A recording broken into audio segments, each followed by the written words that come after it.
Good morning. Chapter चल रहा था देखो अपना 7 पी ब्लॉक एलिमेंट्स। ठीक है, पी ब्लॉक के तत्व। इसमें टॉपिक देखा था देखो पिछले क्लास में वर्ग 16 के तत्व। ठीक है, वर्ग 15 के तत्व कंप्लीट हो गए थे। ठीक है, पी ब्लॉक में कहाँ से कहाँ तक? वर्ग 13 से 18 तक। ठीक है, तो वर्ग 13 और 14 तो कहाँ पढ़ लिया था? 11th में पढ़ रहे थे। वर्ग 15 से वर्ग 18 तक। ठीक है, तो देखो वर्ग 15 कंप्लीट हो गया था, स्टार्ट किया था वर्ग 16 के तत्व। ठीक है,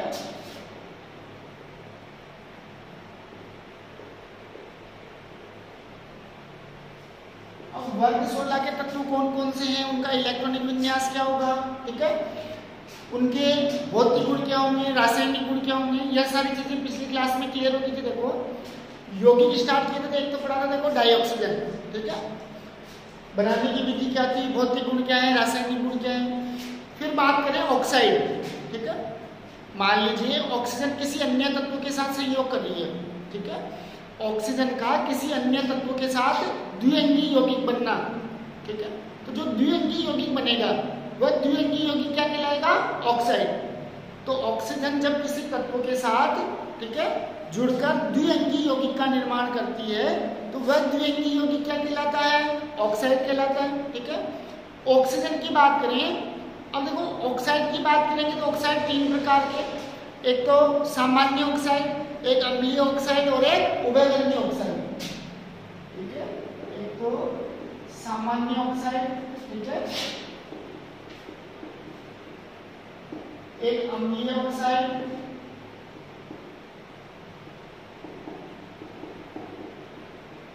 ठीक है, एक बात करेंगे उभयधर्मी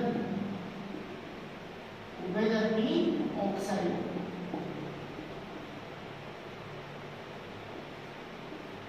ठीक है, सामान्य ऑक्साइड, अम्लीय ऑक्साइड और उभयधर्मी ऑक्साइड।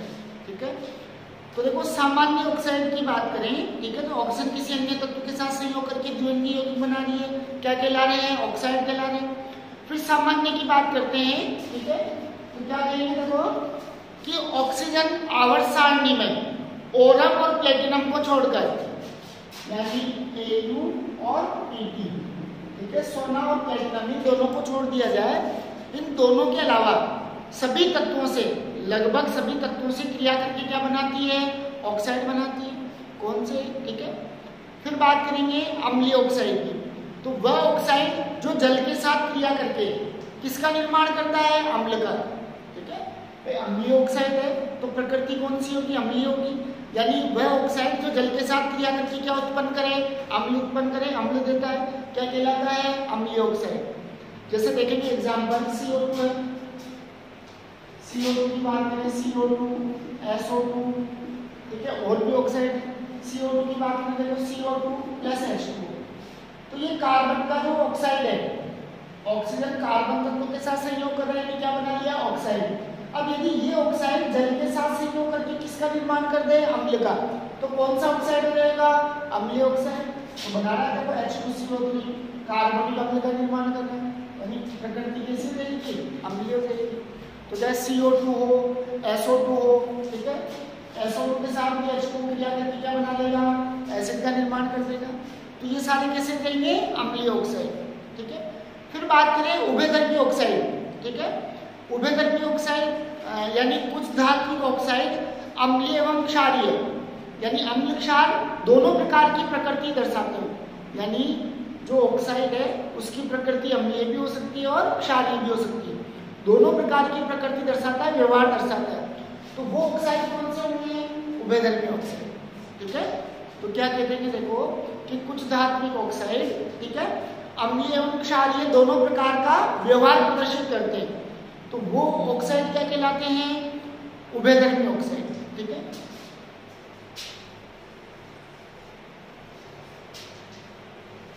उदाहरण दिए हुए जैसे Al2O3, ठीक है, Al2O3 अब HCl से भी क्रिया करेगा, एल्यूमिनियम ऑक्साइड, एल्यूमिना, ये HCl से भी क्रिया करेगा और किसके साथ भी क्रिया कर रहा है? NaOH, क्षार।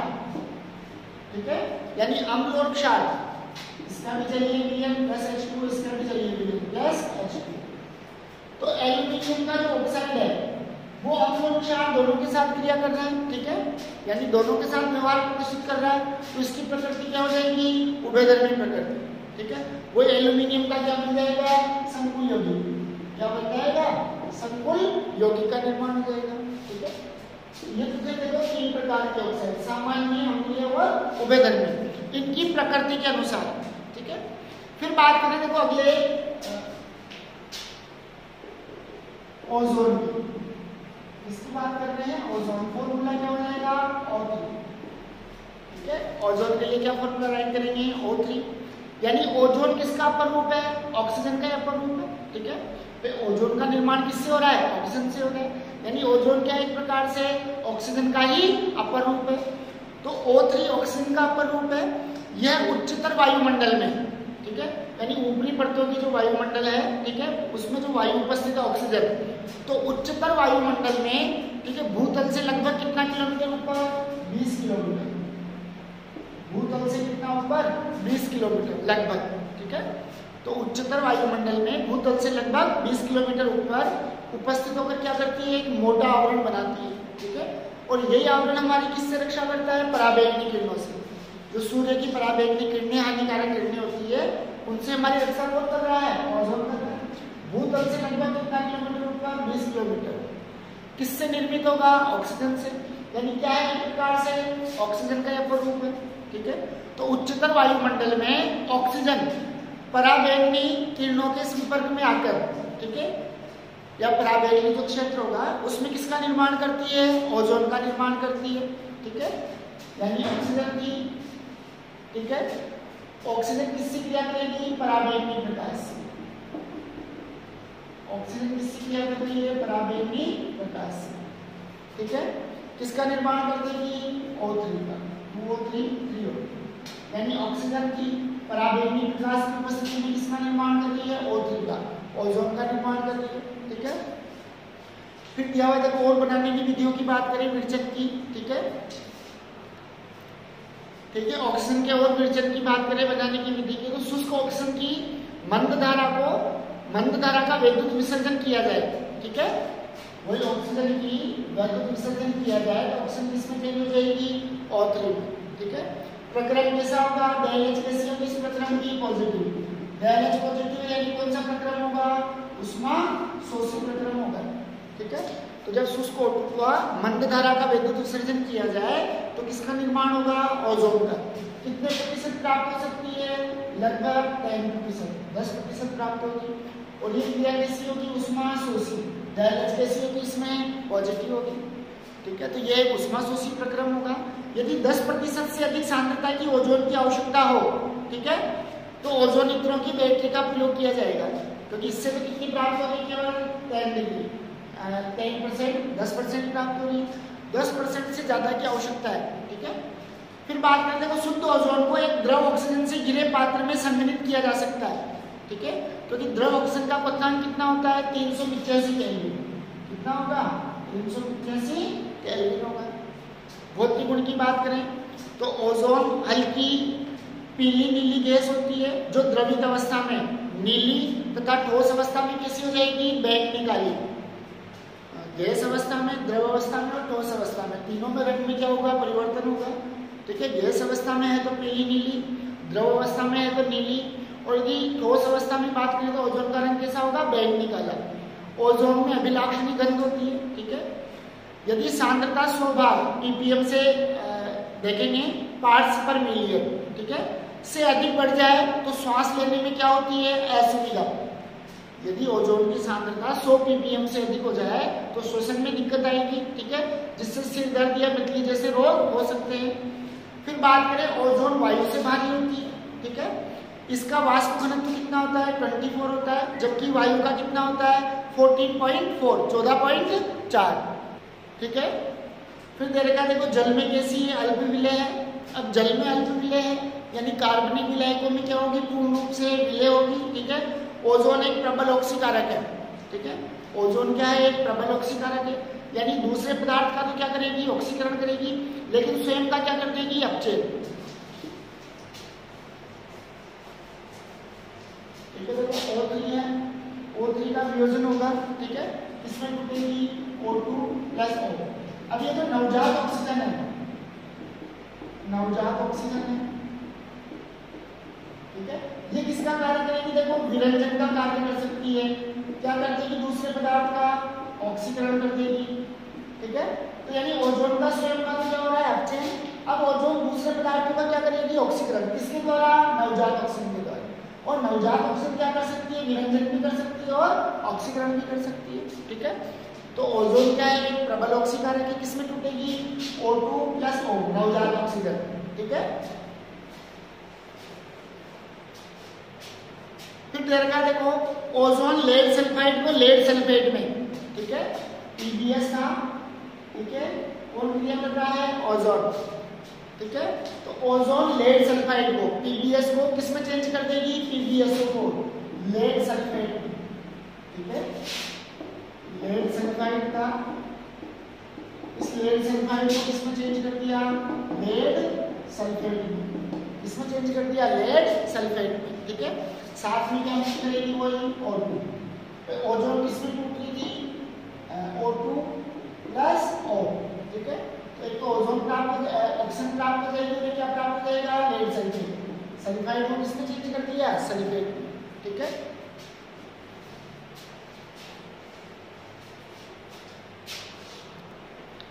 फिर दिया हुआ देखो, जब ओजोन को बोरेट बफर में, ठीक है, बफर विलयन की बात की थी, यानी ऐसा विलयन जिसका पीएच मान कैसा हो? निश्चित हो, ठीक है।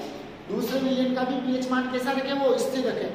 तो जब ओजोन बोरेट बफर में Ki विलयन से, ठीक है, पोटेशियम आयोडाइड के विलयन से आधिक्य से क्रिया करती है, तो क्या मुक्त होती है वहां? आयोडीन, बैंगनी रंग की आयोडीन। कौन सी रंग की वाष्प में मुक्त होगी? बैंगनी रंग की वाष्प।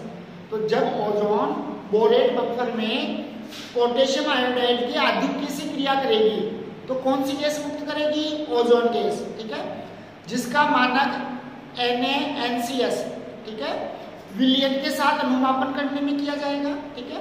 और इस विधि से ओजोन गैस का क्या किया जाएगा? मात्रात्मक आकलन किया जाएगा, ठीक है। इस विधि से क्या किया जाएगा? ओजोन गैस का मात्रात्मक आकलन किया जाएगा, ठीक है। फिर दिया हुआ देखो, नाइट्रोजन मोनोऑक्साइड के साथ ओजोन क्रिया करे, NO, नाइट्रोजन मोनोऑक्साइड पढ़े थे, नाइट्रोजन के 6 प्रकार के ऑक्साइड। तो NO के साथ कौन क्रिया कर रहा है? ओजोन। तो ओजोन किसमें टूटेगी? O2 plus O। इस O से कौन क्रिया कर रहा है? NO। तो नाइट्रोजन मोनोऑक्साइड किसमें चेंज होगी? नाइट्रोजन डाइऑक्साइड में। साथ में क्या प्राप्त हो जाएगी? ऑक्सीजन। यानी नाइट्रोजन मोनोऑक्साइड का ऑक्सीकरण किसमें कर दिया? नाइट्रोजन डाइऑक्साइड में, ठीक है। साथ में क्या मुक्त हो रही है? ऑक्सीजन, ठीक है। फिर दिया हुआ देखो, O3 में ओजोन अणु में 2 ऑक्सीजन ऑक्सीजन बंध, लंबाई कैसी होती है? समान होती है, ठीक है, लगभग 128 पिकोमीटर के आसपास, तथा बंध कोण कितना होता है? 117 डिग्री। तो देखो, ओजोन की अनुनादी संरचनाओं की बात करें तो कितने ऑक्सीजन परमाणु है? 3। अब इनमें से एक ओजोन परमाणु तो कैसा होगा? केंद्रीय परमाणु, ठीक है। तो अनुनादी संरचना देखें, देखो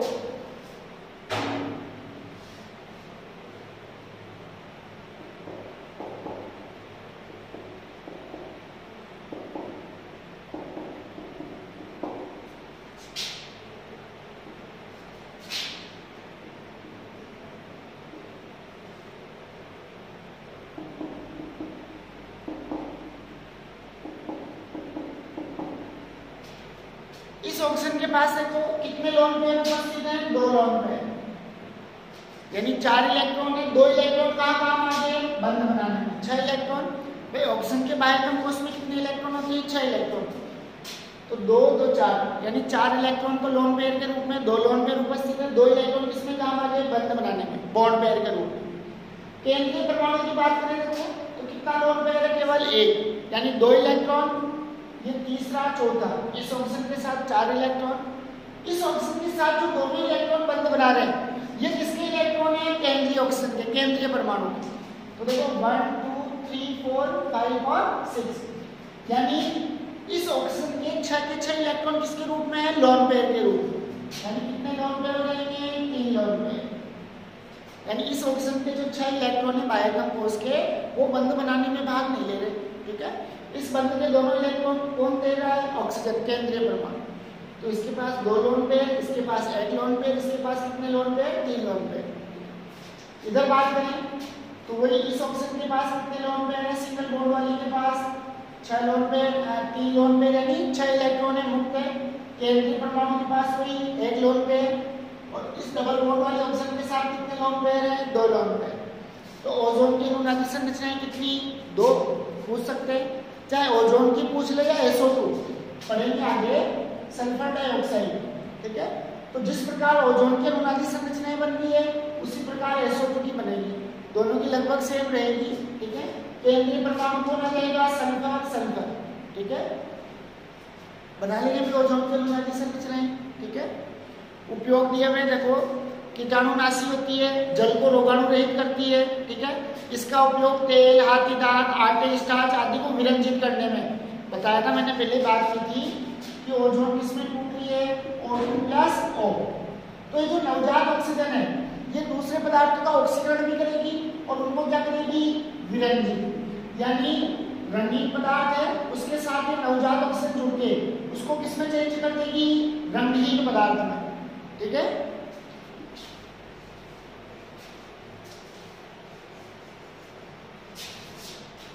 पोटेशियम परमैंगनेट के उत्पादन में, पोटेशियम परमैंगनेट यानी लाल दवा KMnO4, ठीक है।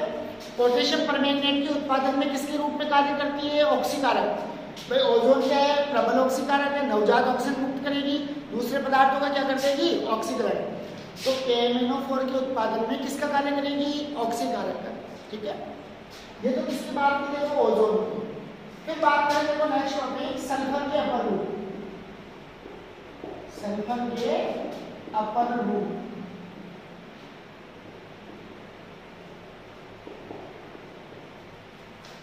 ठीक है। तो देखो सल्फर के अपर रूप की बात करते हैं तो सल्फर के अनेक अपर रूप हैं, उनमें से भी 2 अपर रूप महत्वपूर्ण है, 2 कहे या 3 कहे, ठीक है। तो सल्फर के अनेक अपर रूप उपस्थित हैं जिनमें से 3 अपर रूप महत्वपूर्ण है। कौन कौन से? देखो एक तो विषम लंबाक्ष,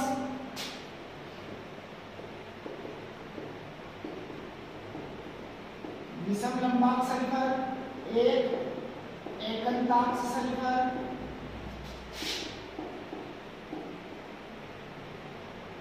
एकंताक्ष सल्फर, ठीक है।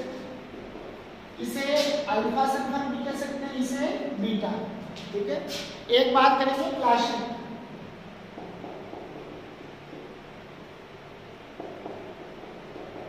ठीक है। तो सल्फर के कितने रूप? 3 रूप, विषम लंबाक्ष सल्फर, एकंताक्ष सल्फर और प्लास्टिक। और 2 इंपॉर्टेंट है, एक तो विषम लंबाक्ष और एकंताक्ष। क्यों है देखेंगे टेम्परेचर के अनुसार। एक टेम्परेचर ऐसा आएगा जिस टेम्परेचर पे विषम लंबाक्ष एकंताक्ष में और एकंताक्ष विषम लंबाक्ष में चेंज हो सकता है, तो दोनों ही इंपॉर्टेंट हो जाते हैं, साथ में वो टेम्परेचर भी इंपॉर्टेंट होगा, ठीक है। तो 3 अपर रूप पढ़ेंगे, विषम लंबाक्ष, एकंताक्ष और प्लास्टिक, ठीक है। विषम लंबाक्ष को क्या नाम दे दिया? अल्फा, ठीक है। और एकंताक्ष सल्फर को क्या कह सकते हैं? बीटा सल्फर, अल्फा सल्फर और बीटा सल्फर, ठीक है। तो देखो विषम लंबाक्ष की बात करें, सबसे पहले विषम लंबाक्ष या अल्फा सल्फर की बात करते हैं, तो यह अपर रूप कौन से रंग का होगा? पीले रंग का, ठीक है। विषम लंबाक्ष की बात करते हैं तो ये कौन से रंग का होगा? पीले रंग का होगा, ठीक है, ठीक है। देखो विषम लंबाक्ष सल्फर कौन से रंग का होगा? पीले रंग का, ठीक है। इसका गलनांक दिया हुआ देखो कितना? 385.8 केल्विन, ठीक है। तथा विशिष्ट घनत्व कितना होगा? 2.06, ठीक है, ग्राम प्रति ml, ठीक है, ग्राम ml इनवर्स। ये जल में कैसा है? अविलेय है, ठीक है, परंतु कुछ मात्रा में बेंजीन, अल्कोहल यानी जो कार्बनिक विलायक है वह जल में अविलेय है, ठीक है। तो कार्बनिक विलायकों में क्या हो सकता है? विलय हो सकता है, चाहे ईथर हो, अल्कोहल हो, ठीक है, बेंजीन हो, सभी क्या है? कार्बनिक विलायक है। फिर दे रखा है देखो ये CH2 में पूर्णतया कार्बन डाइसल्फाइड, CH2 क्या है? Carbon disulphide. तो ये कार्बन डाइसल्फाइड में पूर्ण रूप से क्या हो जाता है? विलय हो जाता है, ठीक है। इसे किससे प्रदर्शित किया जाएगा? S8 के द्वारा। देखेंगे S8 की कुटिकुलर संरचना 1 2 3 4 5 6 7 और 8। इसकी संरचना की बात करेंगे S8 की। कौन सी संरचना? उचित वलय संरचना, उचित वलय संरचना में देखेंगे। ठीक है कि 8 सल्फर परमाणु किस प्रकार एक दूसरे के साथ व्यवस्थित है। ठीक है तो ये तो किसकी बात कर रहे हैं, देखो विषम, ठीक है देखो विषम लंबाक सल्फर के क्रिस्टल, ठीक है गंधक शलाका, यानी जो सल्फर की छड़ें हैं, ठीक है जो सल्फर की छड़ें हैं, सल्फर की छड़ें क्या कहलाएगी, गंधक शलाका। ठीक है तो विषम लंबाक सल्फर के जो क्रिस्टल है किससे प्राप्त करें, गंधक शलाका के CH2 में बने विलयन को। ठीक है सल्फर की जो छड़ें हैं क्या कहलाती है, गंधक शलाका। इन गंधक शलाका के CH2 में यानी कार्बन डाइसल्फाइड में जो विलयन बनेगा, ठीक है गंधक शलाका और कार्बन डाइसल्फाइड का जो विलयन बनेगा उसमें क्या किया जाए, इन गंधक शलाकाओं को कार्बन डाइसल्फाइड के विलयन में क्या कर दिया जाए, वाष्पीकृत कर दिया जाए। ठीक है तो किसका निर्माण हो जाएगा, अल्फा सल्फर का। क्या प्राप्त कर लेंगे, विषम लंबाक से सल्फर प्राप्त कर लेंगे। फिर बात करें देखो कमरे के ताप पर, यह सल्फर का सर्वाधिक स्थायी अपरूप है। ठीक है रूम टेम्परेचर की बात कर रहे हैं, कमरे के ताप की, तो सल्फर का क्या है, सर्वाधिक स्थायी अपरूप है। ठीक है इसे 369 केल्विन, ठीक है 369, और ये टेम्परेचर इंपॉर्टेंट है देखो। ठीक है 369 केल्विन ताप पर गर्म करने पर किसमें चेंज हो जाएगा, ये एकंताक्ष में। तो देखो एक चीज जो दोनों में है भाई, चाहे विषम लंबाक्ष की बात करें एकंताक्ष की बात करें, दोनों को किससे दर्शाएंगे, S8 से। S8 की संरचना कैसी है, उचित वलय संरचना। कैसी है संरचना, उचित वलय संरचना। चाहे अल्फा या बीटा दोनों में से किसी भी सल्फर की बात करें, किससे दर्शाएंगे, S8 से। कौन सी संरचना, उचित वलय संरचना। ठीक है फिर 369 केल्विन तापमान, 369 केल्विन टेम्परेचर है, इस ताप पर ये दोनों कैसे हैं, स्थायी है। यदि 369 केल्विन से ताप या तो कम कर दिया जाए या बढ़ा दिया जाए, 369 केल्विन से ताप क्या कर दिया जाए, कम कर दिया जाए, ठीक है या क्या कर दिया जाए, बढ़ा दिया जाए, तो ये दोनों रूप एक दूसरे में परिवर्तित हो सकते हैं। यानी इस ताप पर दोनों रूप कैसे हैं, स्थायी है। ठीक है फिर बात करें देखो एकंताक्ष में दिया हुआ है, इसका गलनांक 393 केल्विन तथा विशिष्ट घनत्व तो कितना दिया हुआ है, 1.98। ठीक है ये विषम लंबाक्ष की तुलना में कैसा है, कम स्थायी है। ये भी किसमें विलय होगा, CH2 में, कार्बन डाइसल्फाइड में। कैसे प्राप्त करें, तो देखो सल्फर के इस अपरूप को प्राप्त करने के लिए विषम लंबाक्ष सल्फर को एक तस्तरी में, कटोरी नुमा पात्र या तस्तरी जो भी कहें, ऐसे ले लो। ठीक है तो एक कटोरी नुमा पात्र या तस्तरी में विषम लंबाक सल्फर लेंगे। ठीक है इसमें विषम लंबाक सल्फर को पिघलाकर गर्म करेंगे, पिघलाकर क्या बना लेंगे, एक परत। पिघल गया, जब ठंडा होगा तो ऊपर क्या बनेगी, एक परत बनेगी, पपड़ी आ जाएगी। इस पपड़ी में क्या करते हैं, छोटे छोटे छिद्र कर दें। उसके बाद जो भी द्रव है इसको उल्टा कर दें, तो जो भी द्रव है वो कहाँ निकल जाएगा, बाहर निकल जाएगा। तो एक तस्तरी में विषम लंबाक सल्फर लेंगे, उसको गर्म करेंगे, वो द्रव अवस्था में आएगा, फिर उसको ठंडा होने के लिए रखेंगे। ठीक है जब ठंडा हो जाएगा तो ऊपर क्या बन जाएगी, एक पपड़ी, परत बन जाएगी। इस पपड़ी में छिद्र करेंगे। ठीक है तो जो भी द्रव है उसको क्या कर देंगे, बाहर निकाल देंगे। बचा हुआ क्या है, एकंताक्ष सल्फर। बचा हुआ सल्फर कौन सा होगा, एकंताक्ष। ठीक है तो विषम लंबाक सल्फर को एक तस्तरी में लेके पिघलाएंगे। ठीक है और ठंडा कर लेते हैं। ठंडा करने पर जो पपड़ी आएगी ऊपर, उस पपड़ी में छिद्र करेंगे। ठीक है जिससे जो बचा हुआ द्रव है नीचे जो बचा हुआ द्रव है वो क्या कर देंगे, निकाल देंगे। ठीक है बचा हुआ द्रव निकाल देते हैं। ठीक है अब पपड़ी को हटाने पर, ठीक है पपड़ी में छिद्र किया, जो भी द्रव था उसे बाहर निकाल दिया। अब पपड़ी को हटाएंगे। ठीक है पपड़ी को हटाने के बाद जो सुई जैसे क्रिस्टल है, यानी लंबे होंगे और कैसे होंगे, तीखे, ठीक है नुकीले होंगे। तो पपड़ी को हटाने पर सुई के आकार के क्रिस्टल प्राप्त होते हैं। ठीक है ये सुई के आकार के क्रिस्टल क्या है, एकंताक्ष सल्फर या क्या कहते हैं, बीटा सल्फर। ठीक है इसे भी S8 द्वारा, इसके द्वारा प्रदर्शित करेंगे, S8 के द्वारा। संरचना कौन सी रहेगी, उचित वलय संरचना। ठीक है W के आकार की। ठीक है 369 केल्विन पे 369 पे। ये भी कैसा है? स्थायी है। कैसा होगा? स्थायी होगा। ठीक है।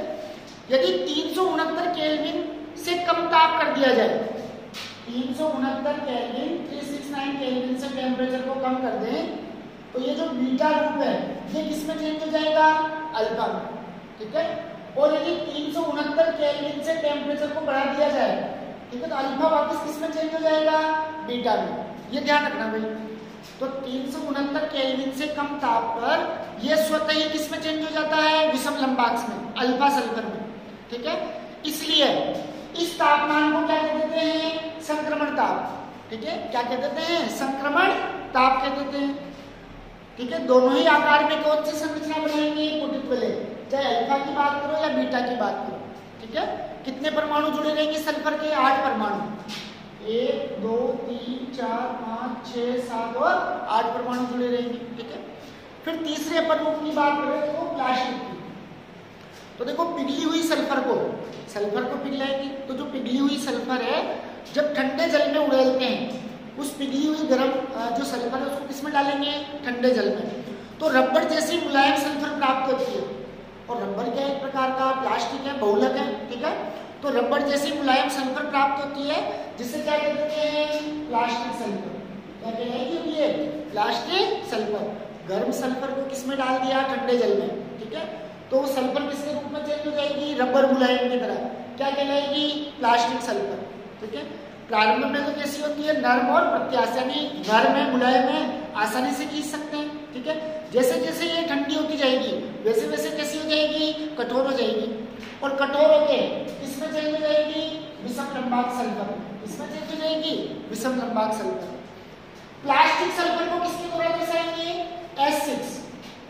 प्लास्टिक सल्फर को किसके द्वारा दर्शाएंगे? S6 के द्वारा। यानी कौन सी संरचना बनेगी? ये वाली।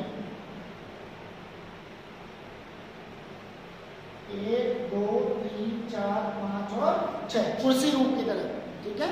ये तो किसको दर्शा दिया? प्लास्टिक सल्फर को S6 के रूप में, और अल्फा बीटा को किसमें दर्शा दिया? S8। ठीक है। नौका रूप कहते हैं या कुटित वलय संरचना कहते हैं, W के आकार की। ठीक है। तो इसे S6 द्वारा प्रदर्शित करते हैं, जिसमें 6 सल्फर परमाणु, ठीक है, कुर्सी रूप में व्यवस्थित है। किसमें व्यवस्थित है? कुर्सी रूप में व्यवस्थित है। ठीक है। बाकी जो अगला टॉपिक है अपना सल्फर डाइऑक्साइड SO2, ठीक है, वो देखेंगे फिर कल नेक्स्ट क्लास में। ठीक है भाई।